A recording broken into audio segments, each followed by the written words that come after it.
बहुत सारे लोग आजकल गट के बारे में बोल रहे हैं, गट की रिसर्च कर रहे हैं, गट माइक्रोबायोटा देखते हैं, हेल्दी गट देखते हैं, अनहेल्दी गट देखते हैं।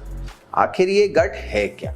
हेलो, मेरा नाम डॉक्टर मनीष पालीवाल है, मैं एक गैस्ट्रोएंटरोलॉजिस्ट हूँ। गट वो ऑर्गन है हमारी बॉडी का which is the largest organ of the body. ये हमारी शरीर का सबसे बड़ा ऑर्गन है जो हमारे मुंह से शुरू होता है, फिर हमारे फूड पाइप से होते हुए स्टमक या पेट तक जाता है, फिर हमारी आंतें इन्वॉल्व करता है जिनको कहते हैं छोटी आंत, फिर बड़ी आंत, और फिर अल्टीमेटली हमारा मोशन का रास्ता भी गट है। सो ये एक लॉन्ग ट्यूब है जो मुंह से शुरू होता है और मोशन के रास्ते तक जाता है। ये हमारी बॉडी को सरवाइव करने का एक बहुत ही इसेंशियल ऑर्गन है जिसमें अलग अलग पार्ट अलग अलग रोल प्ले करते हैं, और इस अलग अलग पार्ट्स की बीमारियों के वजह से ही गट हेल्दी या अनहेल्दी होता है। फॉर एग्जाम्पल, मुंह में क्या है? अगर हम मुंह में हमारे दांत हैं और अगर हम उसकी सफाई नहीं रखें तो हमारे मुंह में अल्सर बन सकते हैं, हमारे मुंह में हमारे टीथ और गम्स से ब्लीडिंग हो सकती है, हमारी जीभ पे छाले हो सकते हैं, हमें ऐसा लगेगा कि ठीक नहीं लग रहा, हमको खाने का स्वाद नहीं आ रहा। फिर अगर हम नीचे बढ़े तो हमारा फूड पाइप आ जाएगा। सब लोग जानते हैं कि फूड पाइप एक ट्यूब है जिससे खाना जो हमने खाया, चबाया, निगला, वो ट्रैवल करके हमारे स्टमक में जाता है, पेट में जाता है। अब फूड पाइप और स्टमक के ऊपर एक वाल्व होता है जिसको कहते हैं गैस्ट्रोइसोफेजियल जंक्शन। ये एक ढक्कन की तरह है। अगर इसमें कमी हो या हमारे फूड पाइप में सूजन आए तो हम कॉमनली कहते हैं कि छाती में हमारे बर्निंग हो रही है, जलन हो रही है, जिसको हम बोलते हैं कॉमन लैंग्वेज में एसिडिटी हो रही है, हमारे मुंह में खाना वापस आ रहा है, कड़वा पानी आ रहा है, जलन हो रही है। सो अगर हम फूड पाइप से पेट में जाएं तो पेट हमें हमारे रिब्स के जस्ट नीचे बीचों बीच एक ऑर्गन है जो नॉर्मली बंद रहता है। अगर हमें बहुत प्यास लगे तो हम काफ़ी पानी पी सकते हैं, अगर हमें बहुत भूख लगे तो हम एक बार में काफ़ी खाना खा सकते हैं। तो पेट एक डिस्टेंसिबल ऑर्गन है जो फैल जाता है अगर हम जैसे जैसे इसको भरें।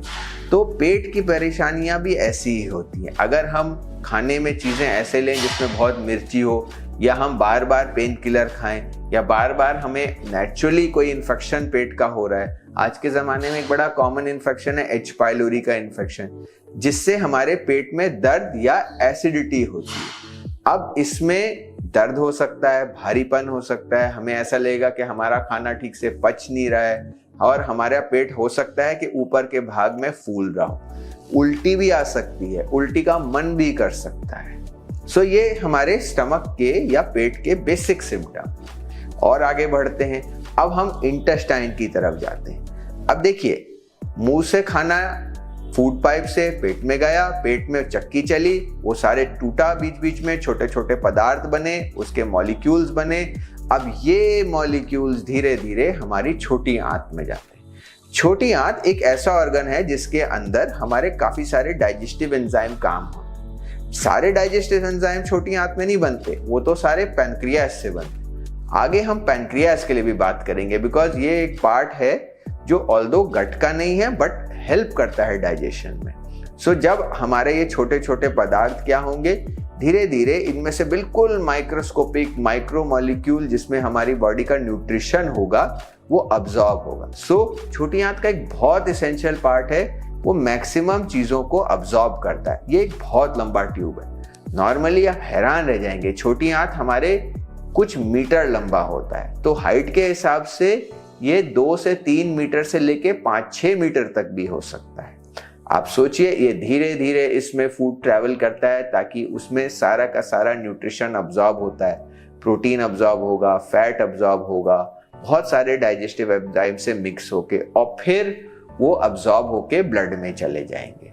फिर जो हमारा वेस्ट प्रोडक्ट होगा वो धीरे धीरे आगे बढ़ेगा और वो जाके कोलन में जाएगा। आज कोलन तो बहुत इसेंशियल हो गया, या बड़ी आंत।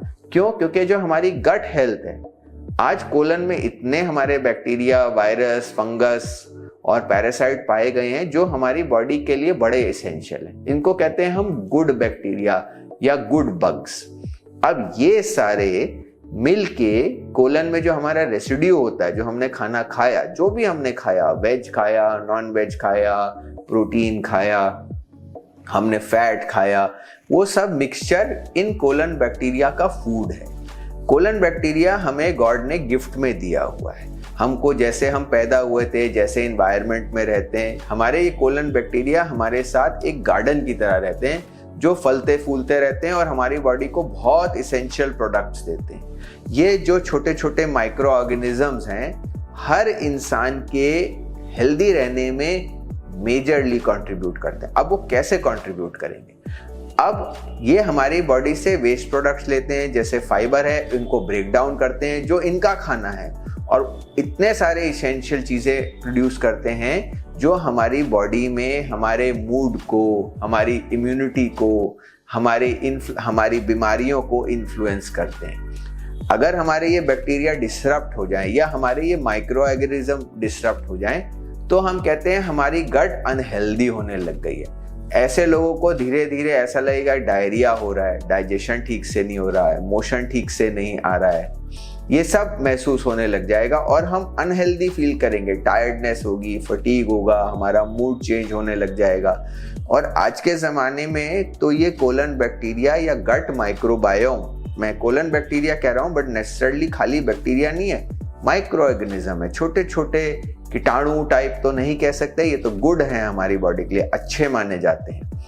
ये सारे बढ़ते जाएंगे और हमारी बॉडी हेल्दी रहेगी। और अगर इनको बैड ऑर्गेनिज्म या बैड कीटाणुओं ने रिप्लेस कर दिया, चाहे हम कोई भी कारण हो, चाहे स्ट्रेस हो, चाहे एंटीबायोटिक्स की एक्सेसिव यूज हो, या हमारी डाइट जो अनहेल्दी हो। आज के ज़माने में सब लोग समझते हैं कि अनहेल्दी डाइट क्या है, और ऐसा नहीं है। छोटे से बच्चे को तो स्कूल में पढ़ाते हैं, एडल्ट को सब पता होता है, सभी लोग देखते रहते। तब क्या होगा, इनमें फाइट होगी और हमारी बॉडी नुकसान में जाएगी। अल्टीमेटली आज के ज़माने में कितने सारे कैंसर इन पे से कॉज हो सकते हैं, ब्रेन की बीमारियां कॉज हो सकती हैं, हार्ट की बीमारियां कॉज हो सकती हैं, ठीक है। इंटेस्टाइन तो है ही, बाकी चीज़ें भी कॉज होंगी।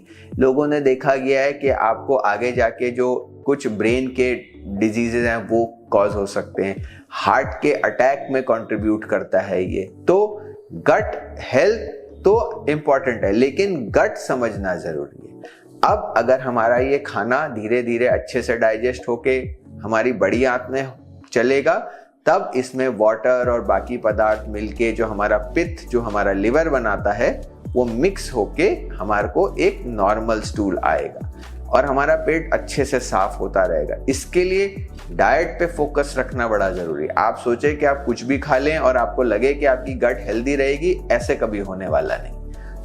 फिर हमें आराम से मोशन आएगा। अब लास्ट पार्ट ऑफ जो हमारा कोलन होता है, वो हमारा, इसको हम इंग्लिश में रेक्टम कहते हैं। इसमें आके स्टूल धीरे धीरे जमा होने लग जाता है और अपने टाइम के हिसाब से हम सब लोग मोशन करते हैं और ये पेट हमारा साफ होता है एंड वी फील हंग्री।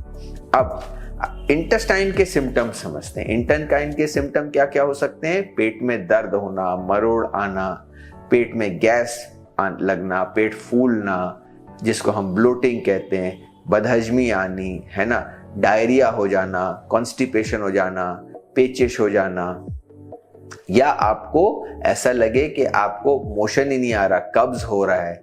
ये सारी बीमारियां, कुछ केसेस में इन इंटेस्टाइन में से ब्लीडिंग भी हो सकती है। उसके भी बहुत मल्टीपल कारण हैं और ये सारे कारण धीरे धीरे आगे समझते हैं।